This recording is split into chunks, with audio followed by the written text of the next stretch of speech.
Kape! Gagi pare, feel good too. Awa! Konyo Bicolano! Robin Sena! Anong pinakamasakit na paalam ang nagawa mo na? Hay, nako. Tawa-tawa pa pero nakakaiyak talaga yung tanong na yan eh. Legit no? yan.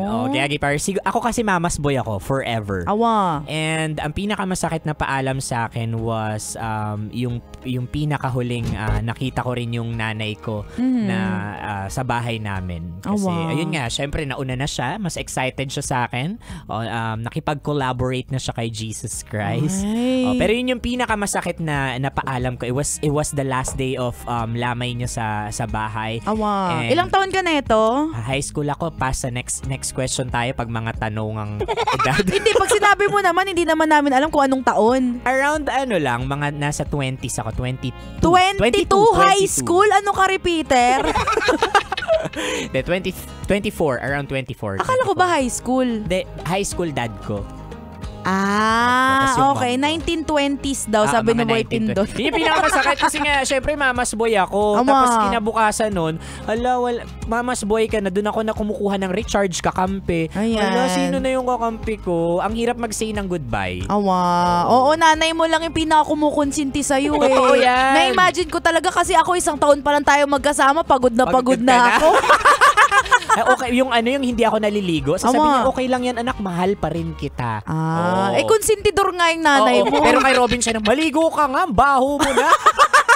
Ikaw ba, ano yung pinakamasakit na goodbye na nagawa mo sa buong buhay mo? Ang hirap eh. Kasi iba-iba yung iba-iba yung level of pain. Intensity. Ganyan. Pero yun nga, kapag mahal mo sa buhay yung nawawala, parang walang katumbas yun eh. Ang hirap, and recently, nawala yung lolo ko, si Apong Unto. Tapos nung nakaraang taon, yung isa ko pang lolo, sabay-sabay sila. Pero para mas maging magaan yung topic natin, I would say yung pinakamasakit na pamamaalam ko, yung huling piraso ng chocolate. Nakakainin ko. Ang sakit kaya nun sa puso. Tapos yung matindi pa nun, yung nilagay mo lang para picturean mo kasi last piece, kinuha pa ni Belmar. Kakainin pa ng iba. Ay nako. Pero kapag mga usapang paalam talaga, mahirap yan pag-usapan. Legit yan, masakit. Lalo na tulad natin, Konyo Bicolano. Yung Tarakape hanggang ngayong araw na lang. Totoo yan. Kung dati 11 a.m. to 3 p.m. Ngayon, baka 11 p.m. to 3 a.m. Ay, nako, eto na kabisyo. Ibibigay namin sa iyo ang sunod na 2 uri ng goodbyes! Tara, kape! Tara, kape! Ayan, punta tayo sa number 1. Inot. Muna, ito ang mga mutual goodbyes. Ano? Sigurado ka na ba, Jessa? Sigurado ka na rin ba?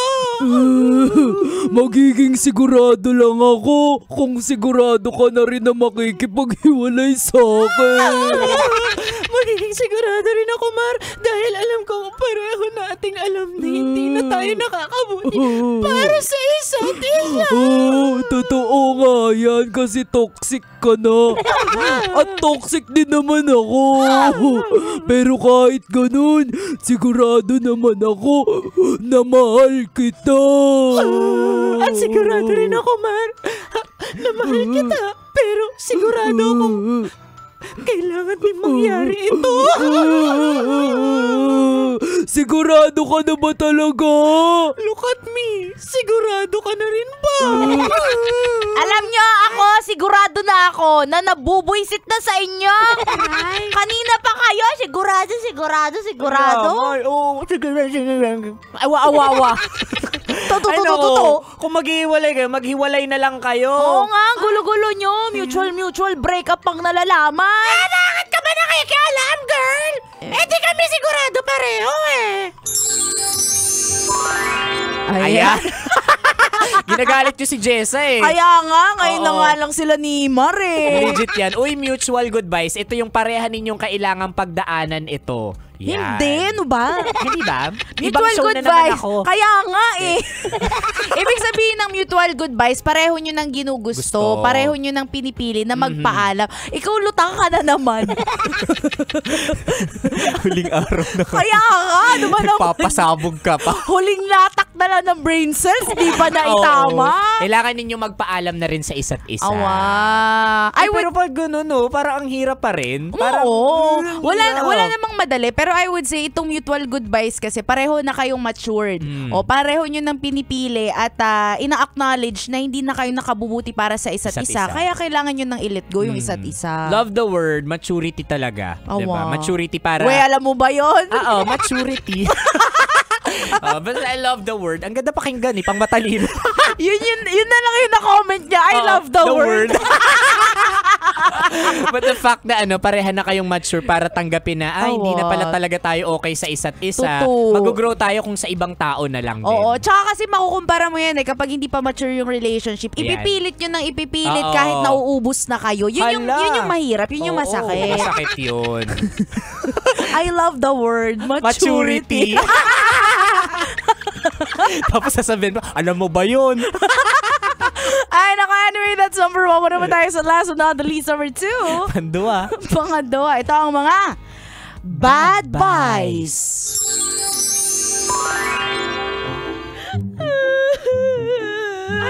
Oh, Robin Sheila, bakit ka umiiyak?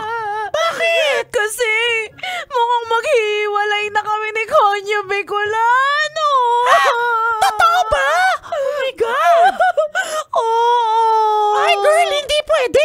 Hindi pwedeng mangyari yun! Oh, bakit mukhang mas affected ka pa kesa sa akin? Hindi pwedeng maghiwalay kasi paano na yung tarakape? Paano na yung mga science tips sa mga buhay-buhay? Ay, Diyos ko! Totoo ba, Jessa? Ganyan ka ka-apektado sa pagkawala ng tarakape? Paano na kami ni Mar, girl? Hindi na mag-develop yung love story namin. Hindi naman kasi kayo bagay. Paano si Gingging na nagiging gunggong din? Paano na yung batang yun? Gusto pa man din yung maging DJ, alisan nyo agad ng karera? Tiyanak naman kasi yun. Diyos ko! Uy, pero Jessa, huminahon ka. Ay, hindi! Magwala ka pa. Hindi pwede, Diyos ko! Hindi! Mga girl! Guard, may nagwawala! Hindi pwede! May nagwawala! Ayan. Ito yung mga bad buys, mga bad good buys. Hindi, kaya nga bad buys. Kasi hindi siya goodbye. Ay, ano ba sabi ko? Bad goodbyes. Ay, bad goodbyes. Masamang pagpamamaalam. Ayan, Hindi mo oo. siya matanggap. So, definitely nag-hysterical ka talaga. Wow. Kaya katulad ni Jessa. Totoo. Pero meron, di ba nung nakaraan nga nawala yung apunto ko. Doon ako nakakita ng may mga hysterical talaga. As in, nahihimatay. Physically, Oo, tumitili ng malakas, nangingisay. Pero doon ko rin na-realize na hindi naman sa nag-overreact sila. Pero more of ganun lang mag-react yung katawan nila. Kaya kung may mga tao man na hindi ganun kaganda yung pag-accept nila sa mga goodbyes, kailangan nating irespeto yun. Ibigay natin yun sa kanila kasi that's how they respond. Ganun yung mag-response yung utak nila, yung katawan nila. At alam mo ba, sa usapang ito, ngayon ko lang na-realize na wala nga palang bad goodbyes. Ngayon mo lang na-gets? Lutang ka na naman. Sabi ko rin, anong bad goodbyes? Kaya nga bad buys yung title, diba? Going back, totoo yan. Diba? Lalo na mga high blood. Hindi, pag mga high blood, ganyan din talaga. Talagang kukulo talaga yung katawan nila. Totoo. Mo, kukulo yung katawan. Kukulo yung dugo nila. Latak na lang po talaga, medyo lutang. Napektado po kasi yung utak ni Konyo Bicolano. Pero totoo yung sinabi mo, Konyo Bicolano. Pero siguro, awatin lang natin sila kapag tipong nananakit na sila. Ayan, yung parang, Oo wag nga, na, tama na. nangangalmot Ayan, na. oo. Diba? O kaya nangunguha ng pera ng iba. Yan. Ganyan yung ate ko, si Ate Ginny. Hala, nag-hysterical talaga siya. Hindi ako makahinga. Hindi pa aking pahinging 1.5. Yan. Tapos makakahinga na siya pag Ay, nako. Anyway, kabisyo, kung di mo naabutan ang usapan namin ito at gusto mong makita o magpaalam sa huling episode ng Tara Kape, Yung bad goodbye. bad bye! Ayan, hanapin mo kami sa aking mga social media accounts. Ako sa aking Facebook, Instagram, Twitter, TikTok at DJ Robin Shanna. Same socials, mga broski. At Konyo, Bicolano. Eh, isagad na natin kasi medyo nag-overtime tayo. May mga gusto ka bang pasalamatan? Gaya ng kung sino ang mga nagsusulot ng mga skit natin? Oo, syempre gusto kong pasalamatan ikaw muna, Robin Shanna. Maraming salamat sa pagtitiis sa akin sa isang taon. Na pagtitiis sa akin sa lahat ng mga itinuro mo din sa akin. And maraming salamat sa lahat ng mga nakinig, nagtiis din sa atin. Tutu. At maraming salamat din kasi naging pabuhat ka. Ay, nako, hindi pa to ang huli mga kabisyo dahil makakasama pa kami hanggang mamayang alas 3 ng hapon. Dito lang yan sa Tara Kape. Tara Kape sa 90.7 Love Radio. Feel good. Ay, gagi pare. Awa. This song is brought to you by Sasakyan